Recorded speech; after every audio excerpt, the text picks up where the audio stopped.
You are LockedOn Braves POSTCAST, part of LockedOn Sports Atlanta, your team every day.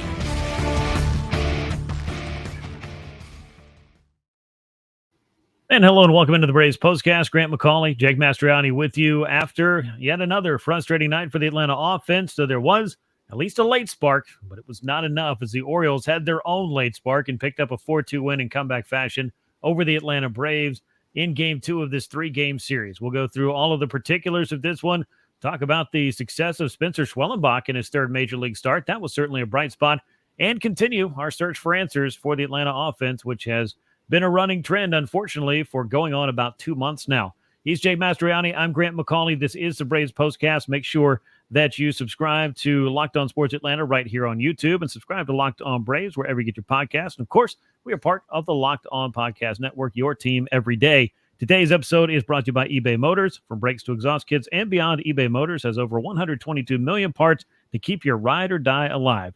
With all the parts you need at the prices you want, it's easy to bring home that big win. Keep your ride or die alive at ebaymotors.com. Eligible items only. Exclusions apply. eBay guaranteed fit. Only available to U.S. customers. Fortunately, Jake, runs were available to more than just the Orioles on this night. The Braves got a big home run from Matt Olson in the late going. It tied this game up. But as we've talked about so many times, the margin of error for the Atlanta pitching staff is razor thin. It is, and you thought, again, we're all looking for that spark, and you thought maybe there it is. You got a big home run to tie the game up late, and then you give it right back to him. And it's just, the bullpen's been so great this year, and Joe Jimenez in particular has been so great, and then he comes in and you give it right back to him, and it's just as exciting as that 2-run homer was from Olson, it was even more so deflating to just see them give it right back. Yeah, I mean, it was an absolute no-doubter from Matt Olson, and I know a lot of people have been looking for the Braves cleanup hitter to be a big part of getting this run-scoring thing going again. And Matt Olson led Major League Baseball in runs batted in and home runs a year ago, as he set a Braves franchise record, a modern record anyway for RBI, and a franchise home run record.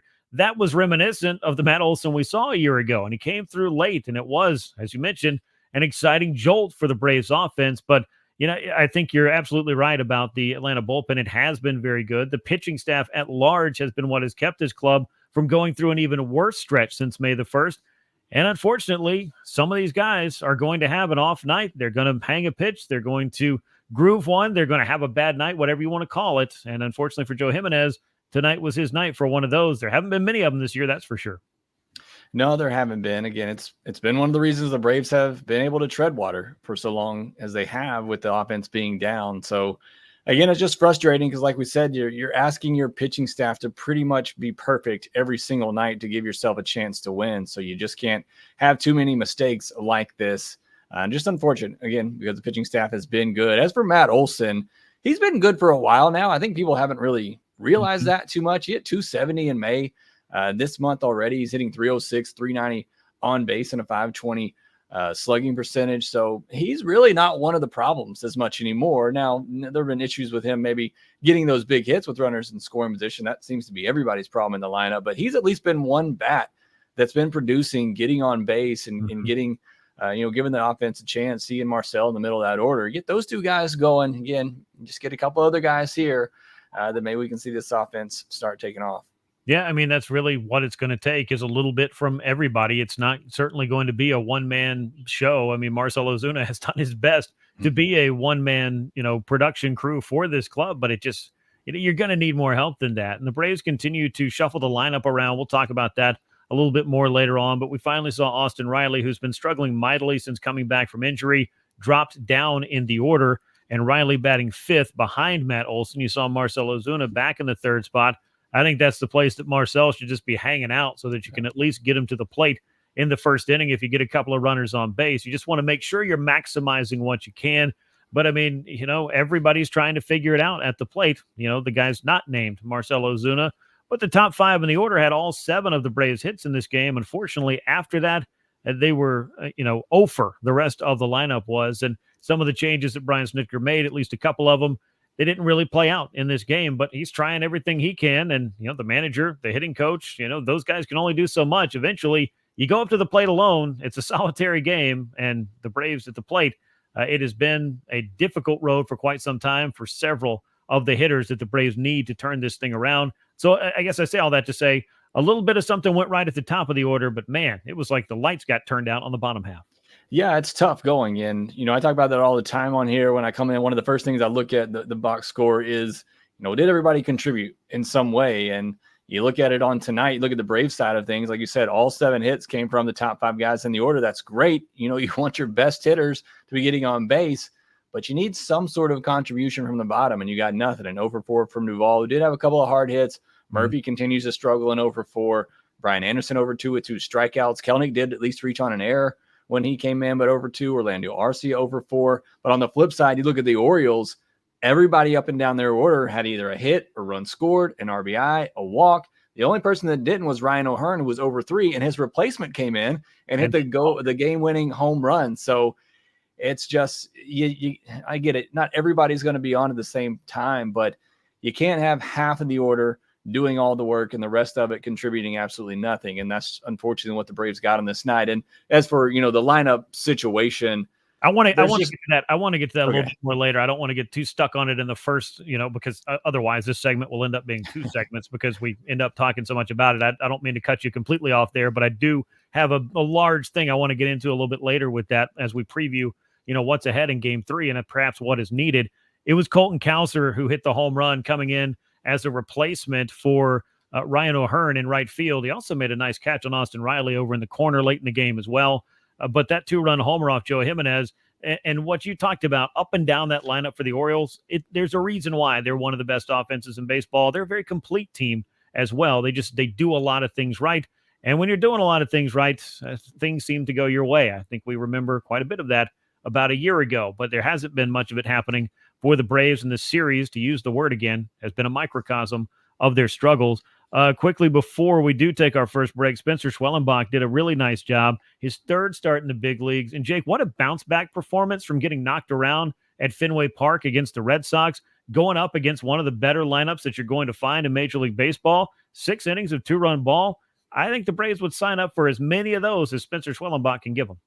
Yeah, absolutely. And look, even in those first 2 starts we talked about, the stuff looked good. It wasn't really a problem. It was the fact that, maybe he was just making too many good pitches when he was ahead in the count and leaving too many pitches over the plate for, big league hitters. Maybe you get away with that in the minor leagues, but at the big league level, those hitters are going to find a way to choke up and put the bat on the ball in some of those situations. But like what he talked about after the game in this one, he wasn't so much hunting the strikeouts. He was just hunting outs in this one. I thought he obviously did a much better job of that, as the results say.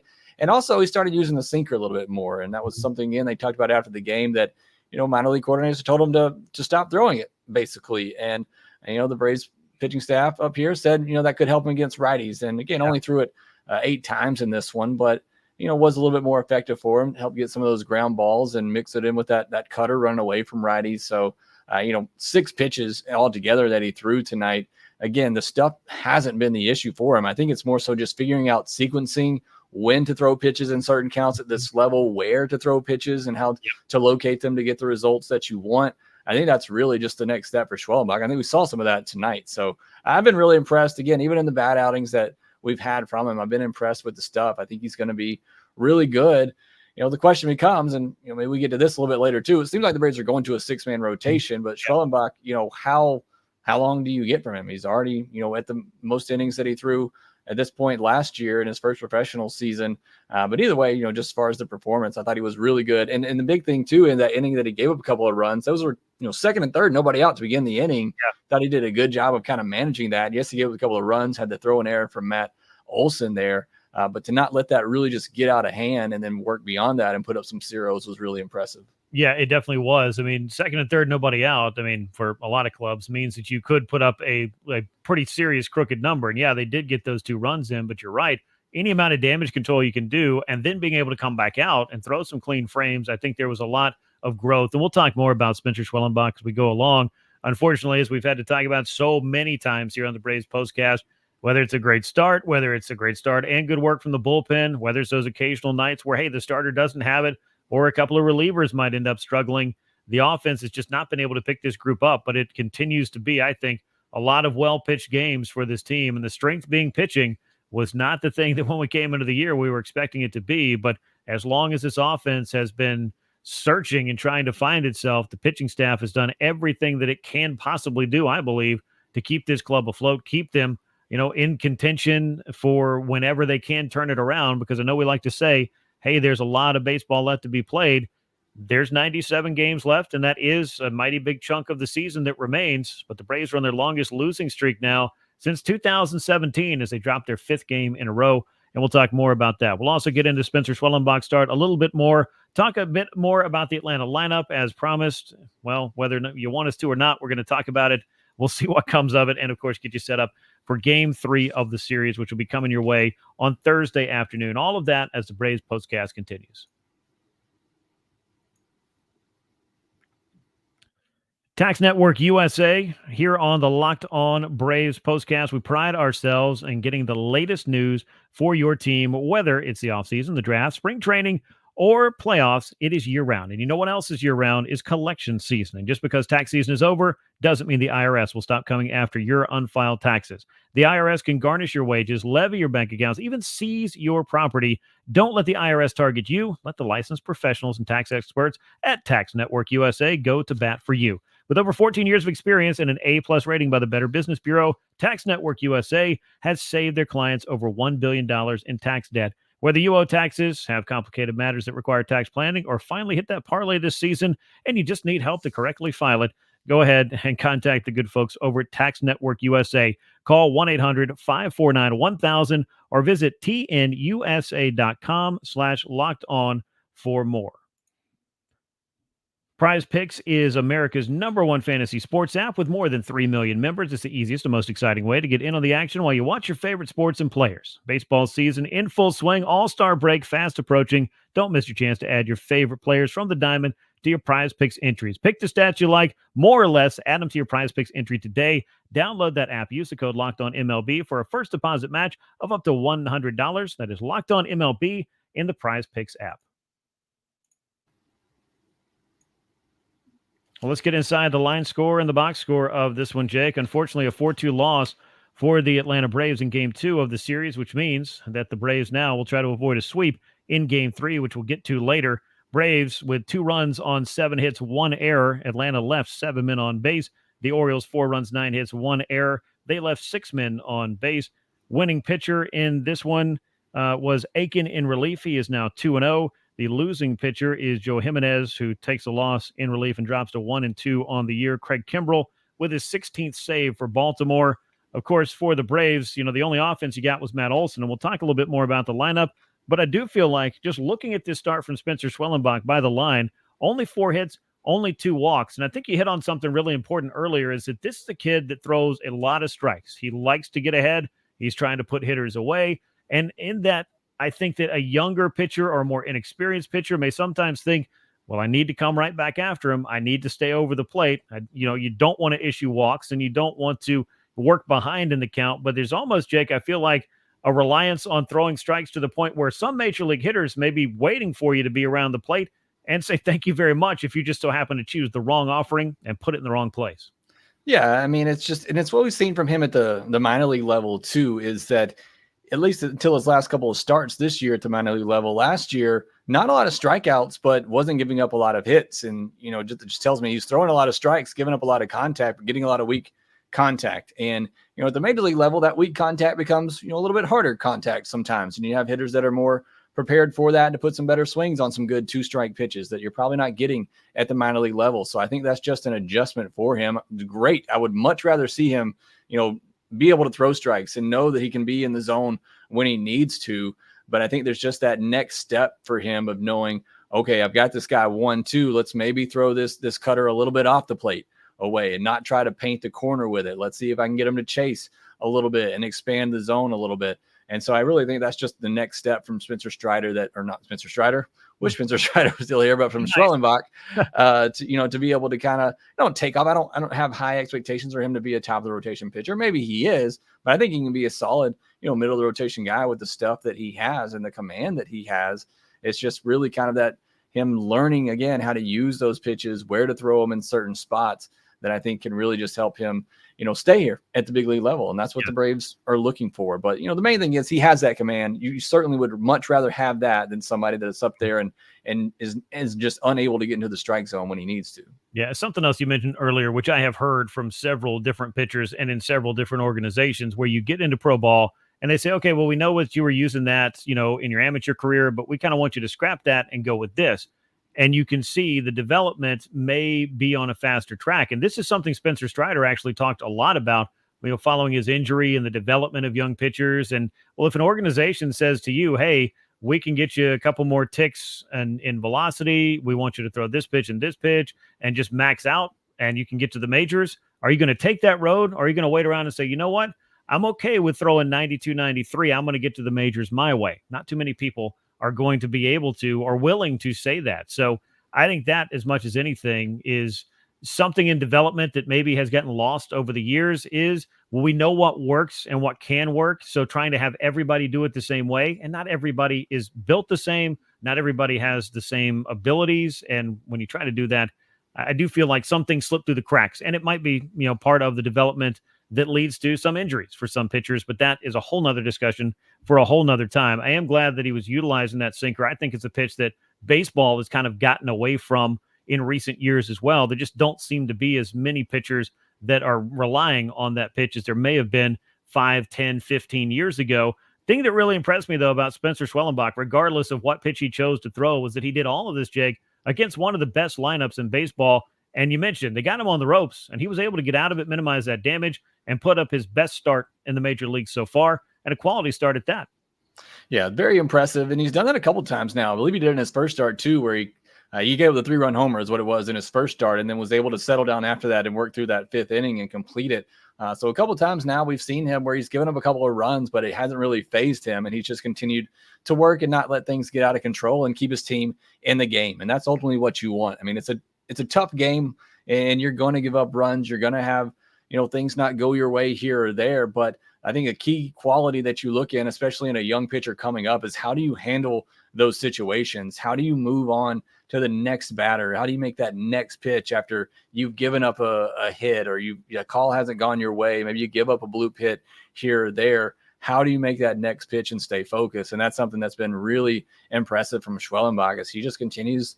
It seems like he just continues to go to the next pitch and keep making pitches and know that his stuff's good enough that he can get those outs. 83.7 mile per hour average exit velocity against him tonight. That's Max Fried territory. Yep. So again, you're just seeing him, being able to throw those pitches, but throw quality pitches to get that weak contact. So that's what you want to see from Spencer Schwellenbach. I think that's when he has success, that's obviously what you're going to see him be able to do. Yeah. And he's had some success thus far on a night and against a very tough lineup, in which was going to be that big test for him. We talked about it yesterday, and he passed with flying colors in my book. Jesse Chavez had a little bit of 7th inning trouble, had a couple of runners on. Aaron Bummer got him out of that. Joe Jimenez, though, in the 8th, surrendered 3 hits, including the go-ahead home run.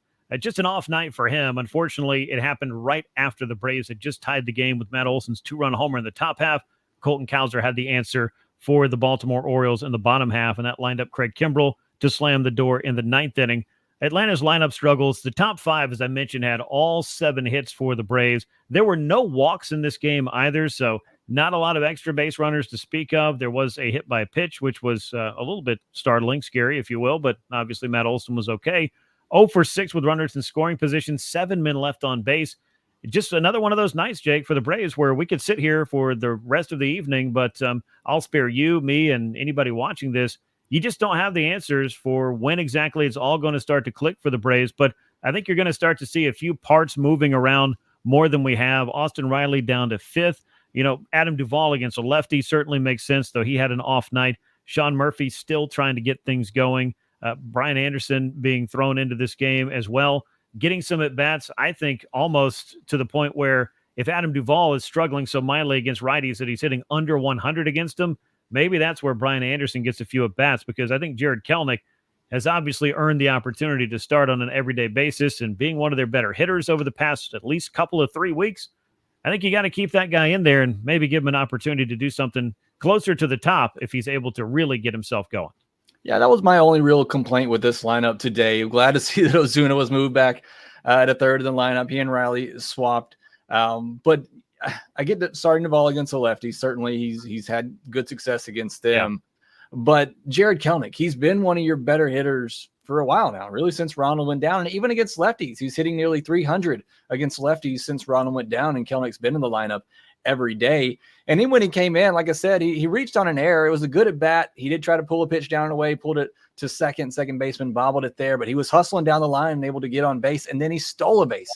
And that's what you really want to see from this team, because again, I'm taking personal days the next 2 days, Grant. I'm trying to figure out what's going on in this offense, trying to fix it. You saw me doing some of that on social media today, but one thing is, if you're not going to get these home runs and they're just not coming for you as easily as they did last year, you're going to have to find other ways to manufacture runs. And that means stealing a base here or there. It means, taking those opportunities. And I think Jared Kelenic gives you that. And I think he's earned it at this point. Like I said, I mean, since Acuna went down and he's been there every day, he's given you some of the best at bats each night. So I feel like he needs to be in there almost every time. I agree. And if this is just the occasional day, and I can understand also, I mean, Brian Anderson has not had a ton of at-bats. If you want him to make any kind of a contribution, you got to start getting him some at-bats. So maybe just trying an extra righty against a lefty, I don't think it's a knock on Kelenic. It's just, what are the answers right now? You're trying a few different things. You're trying to make it look and feel a little bit different. A bit odd that Kelenic might be the part that was moved here. And I'm with you. Every 90 feet for the Braves right now it matters. It's a victory of moral proportions, if nothing else. In some cases, you got to stack them up as much as you can. And Jared Kelenic has been a big part of that for the Braves over the past couple of weeks in an offense that's searching for guys to make some contributions.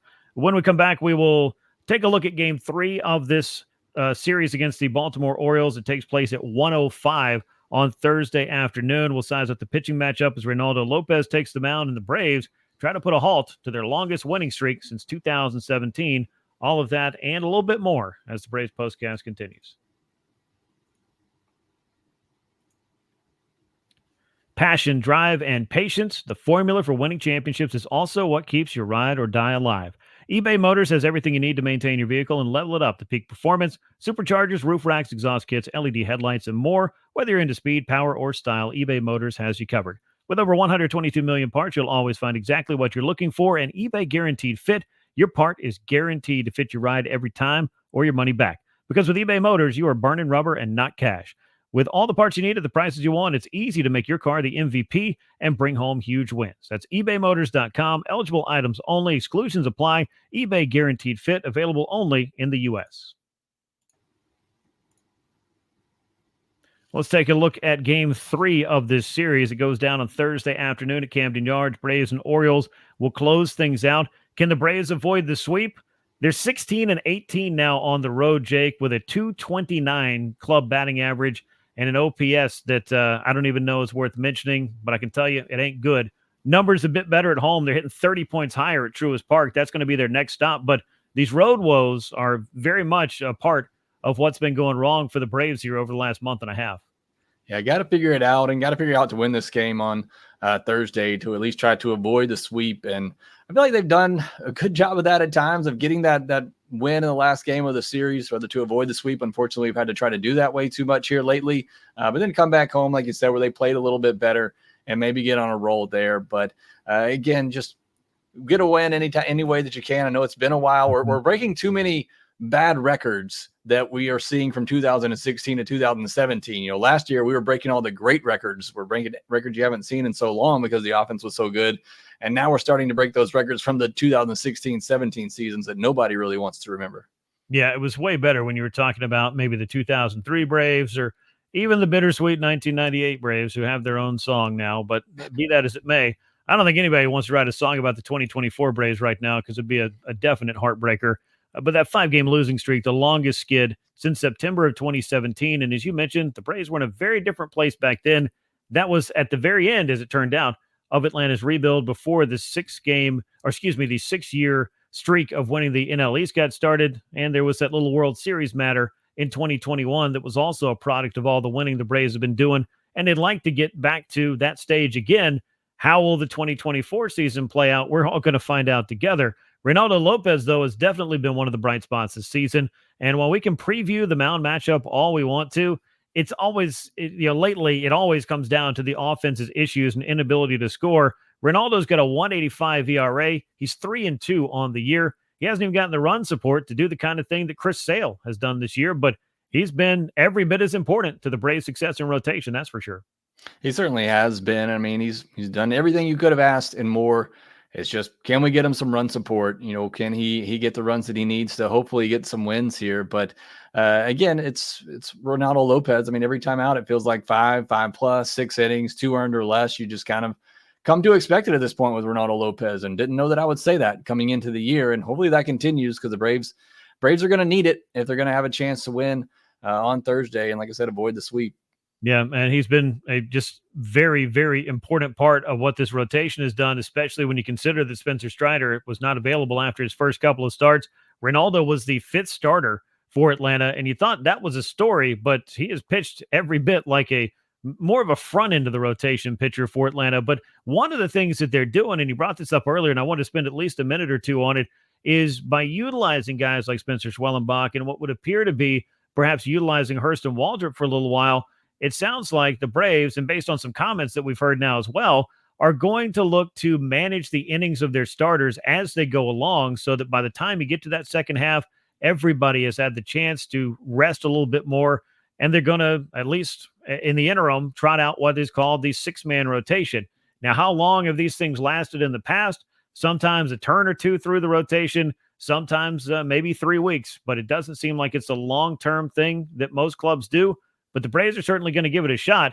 But all that, Jake, is great, and that's beneficial for the pitching staff, it would look like. But they're going to have to score some runs if they want to start winning some of these games. But what do you make of the 6-man rotation and the idea of giving rest early, maybe just being proactive about what they're doing with this rotation? Yeah, if the offense were doing what it should be, I'd feel much better about it. But, in order to have a 6-man rotation, you got to have 6 arms that you really trust are going to give you a chance to win every time out there. And just not a lot of teams can do that. Now, the Braves have 4 that you feel pretty good about. And, you're hoping you get it from a couple of young guys in Schwellenbach and Waldrop. And we'll see if maybe some other guys get mixed in. Alan Winans has been really great. His last several starts at AAA, maybe he gets another opportunity at some point. So, I mean, I like the idea of keeping guys fresh for the end of the season. It's just right now, when you're in the heart of it and your team is struggling like it is right now, you really want, your best starters out there as often as possible to give yourself the best chance to win every time out. But hey, if it helps them in the second half of the season, certainly, is going to be a big payoff. And I think, they have the arms and the talent, I think, to be able to do that. So again, we'll see how long that it lasts. But, for right now, it makes a lot of sense, especially with Sale and Lopez, not throwing a lot of innings their last several years. Max Fried injured last year. I think it makes a lot of sense with the guys that you have. You want to try to have them fresh for the end of the season. And you notice what happened last year with Bryce Elder as well. I mean, that may have just been kind of the test case, if you will, of, all right, well, if we do push somebody, further than they've ever gone before, what can be the, what can some of the results be, obviously. So you think about that with the younger pitchers, but it does kind of a dual role of being able to accomplish getting your younger pitchers some experience, not necessarily pushing their innings to a limit where you wouldn't be comfortable with them. And also with Reynaldo Lopez in particular, and also, I guess to that point, Chris Sale, you're able to give them that extra day. And I think they're the ones who are going to be more benefited by that than maybe even the Max Frieds and obviously the Charlie Mortons of the rotation, who are used to starting every 5th day, the normal 4 days rest. Normal 4 days rest has happened for Reynaldo Lopez 1 time this year. It has happened for Chris Sale 1 time this year. So clearly the Braves have put a lot of value on being able to give them a little bit of extra time in between starts. And it would appear by the numbers to be something that has been working for both of them. Game 3 of this series, Reynaldo Lopez 3-2 with a 1.85 ERA. He faces left-hander Cole Irvin, 6-2, a 2.87 ERA. Haven't seen a ton of Cole Irvin, but clearly the Orioles have some very good depth on their pitching side, and they've got one of the best offenses in baseball. Going to be a bit of an uphill climb, it would look like, Jake, for the Braves to get out of Baltimore without being swept, but a new day, a new opportunity, perhaps the start of something new. I don't know. What say you? Yeah, I certainly hope so. And, Cole Irvin's due some regression. It's a 2.87 ERA, but a 4.55 xERA. So, hey, maybe this is the time that things are going to start regressing for him a little bit. You look at all his Baseball Savant numbers there. They're all in the blue except for walk percentage. He's not going to walk anybody. He's going to throw strikes, and he gives up a good amount of hard contact. So hopefully the Braves can make that hard contact, and hopefully it doesn't find the mitt of the defenders on the field, and they can get some big hits, put up a big number, and hopefully, like I said, avoid this sweep, get a win, get some good feelings going as they come back home to face the Rays. Yeah, they'll have 3 games starting this weekend against the Tampa Bay Rays, so continuing to battle clubs in the American League East. They've seen quite a few of those of late. 1:05 p.m. Eastern time at Camden Yards on Thursday. Lopez against Irvin as the Braves try to avoid that sweep against Baltimore after their 4-2 loss here on Wednesday. That'll wrap us up here for this edition of the Braves Postcast. Make sure you subscribe to Locked On Sports Atlanta on YouTube and give us those likes, comments, and shares. And we appreciate you subscribing to Locked On Braves wherever you get your podcasts as well. For Jake Mastroianni, I'm Grant McAuley. We will catch you next time. And until then, so long, everyone.